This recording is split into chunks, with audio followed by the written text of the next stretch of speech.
এই জন্য এই সরকারকে বলবো আরো কিছুদিন আপনাদের বিষ মারার জন্য মামুনুল হক সহ এদেরকে আপনার বন্দী রাখুন। এই সরকার তো আসলে বুদ্ধি নেই, এই সরকার রাজনীতি বুঝে না। রাজনীতি বুঝলে মামুনুল হকরে বহুত আগে ছেড়ে দিত। যত বেশি মামুনকে ভিতরে রাখা হবে তত বেশি সরকার বেকায়দায় পড়বে।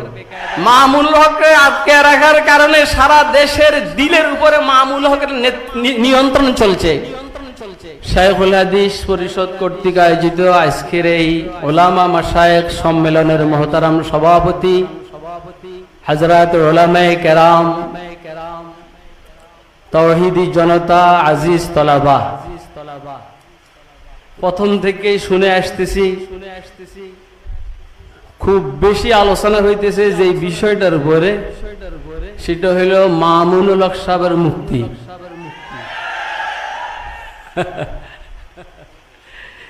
মুক্তি আর চাইয়েন না,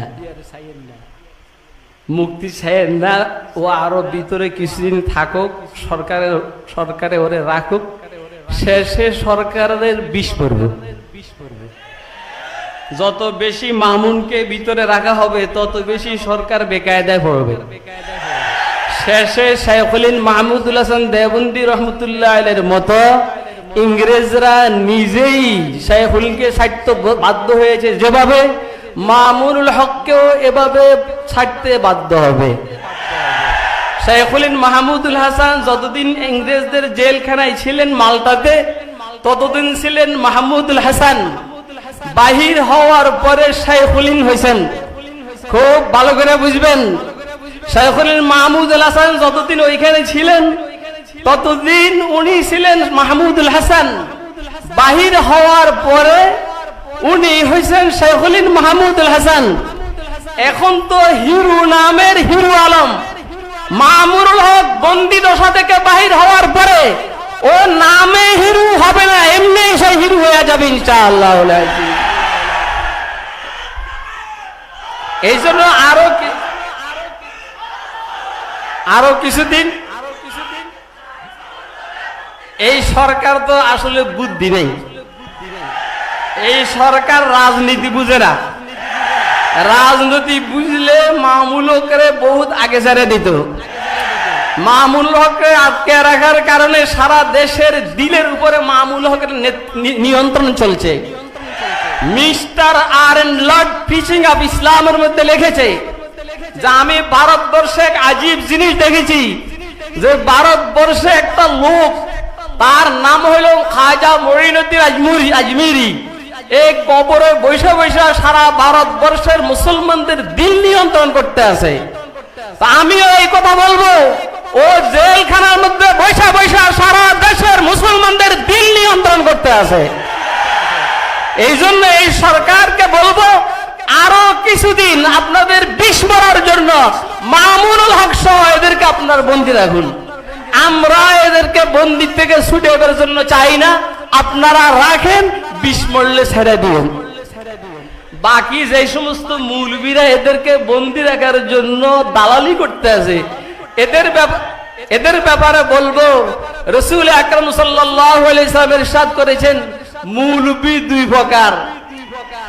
একটা হলো উলামায়ে সু, খারাপ মৌলবী, আর একটা হলো রাসূলের ওয়ারিস মৌলবী।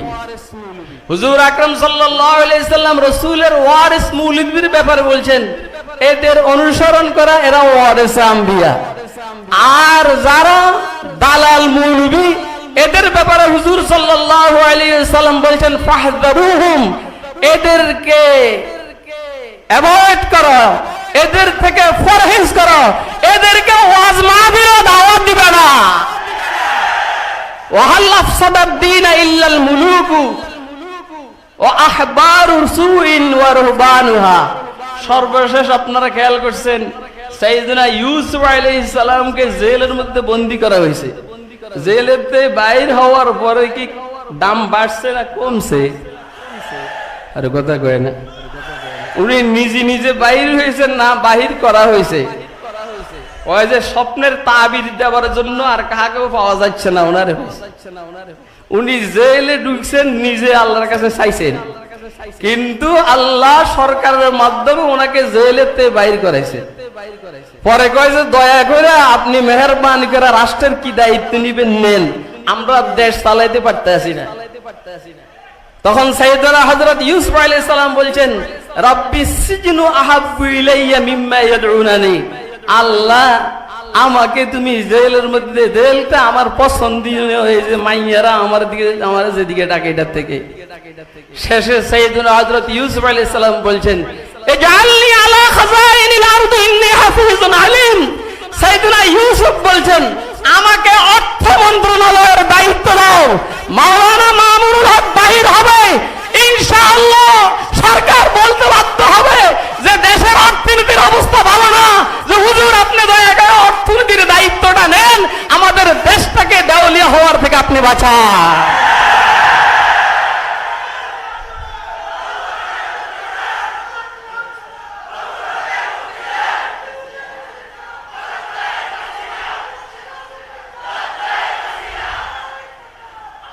এই জন্য সব উলামায়ে কেরামের বক্তব্যের একদম পরিপন্থী একটা বক্তব্য আমি দিলাম।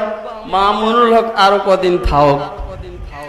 পাদশাহে কোরাওয়াদারদ সতম্বর জিরে দাস, দোস্তদারশ রোজ সख्ती দুশ্মনে জোরাওয়ারাস, বারাইয়াত সুলহ কুনওয়াল জঙ্গে খসমে মন্নশি, জাকে শাহেন শাহে আদিল রারাইয়াত লস্করাস। কিছু হইলে আমেরিকা দাও, কিছু হইলে রাশিয়া দাও, কিছু হইলে চীন দাও, ভারতের কথা আর বললাম না, ওইখানে যে দাও এটার কথা আর বললাম না। খেয়াল রাখবা, যদি দেশের জনগণের সাথে সম্পর্ক ভালো না থাকে কোথাও দইয়া পার পাইবা না। আর যদি ইনসাফ প্রতিষ্ঠা করো, এই দেশের জনগণ তোমার পক্ষে থাকবে। আর না হলে ভারত, আমেরিকা, রাশিয়া, চীন, জাপান ওরা আস্তে আস্তে কাবু করে ফেলবে, কাবু। সালামু আলাইকুম ওয়া রাহমাতুল্লাহ।